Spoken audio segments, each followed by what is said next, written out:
Farmers are getting crushed. Soybean sales to China have gone to zero. This is not what winning looks like. And is there anyone left who thinks that this is going well? As we've talked about before, American sales of soybeans to China have gone to zero as of the end of May. It is not a mystery why this is going on. It's because of the Donald Trump-led trade war on many countries, but certainly on China. And meanwhile, Donald Trump's agriculture secretary says no one's ever been more supportive, outspokenly supportive of our farmers than Donald Trump himself. But secondly, no one has been more outspoken, or I believe more supportive of our farmers and our ranchers than this president has, perhaps in our lifetimes, perhaps since Abraham Lincoln founded the U.S. Department of Agriculture.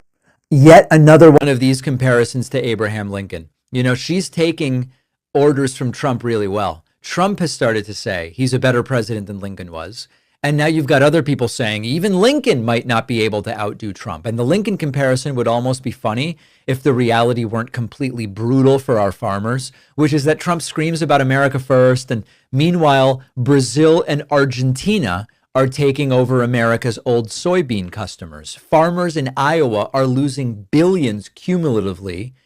And meanwhile, China is going elsewhere, because Trump's trade wars wrecked American farmers, agriculture, and ranchers in his first term, and he's doing it again. And when he slapped these tariffs on China, Beijing and Xi retaliated. And the United States has farmers who are just getting crushed. And it's happening on soybeans, it's happening on pork, it's happening on dairy. The exports have completely collapsed. Washington now has to step in with a bailout which Trump says he's going to pay with the tariff money, which he says comes from China, but of course it doesn't. We know who really pays the tariffs. It's American small businesses and Americans through price increases. And the part that a lot of people are forgetting is that some of these farmers never recovered from Trump's first term. They took loans during Donald Trump's first term just to survive that. Some of them are still paying for those loans. And now Trump's just bashing them over the head again. And now in Trump's second term, it's like Groundhog's Day, except worse, because foreign buyers are gone, markets have dried up, small family farms are closing, and agribusiness is just scooping up land. Trump doesn't see farmers as people. He sees them as props. Can I talk about the farmers? Can I do a photo op with farmers? Can I pay lip service to farmers in some way? Can I set them up to help me at a campaign rally? But they're disposable once the cameras go off.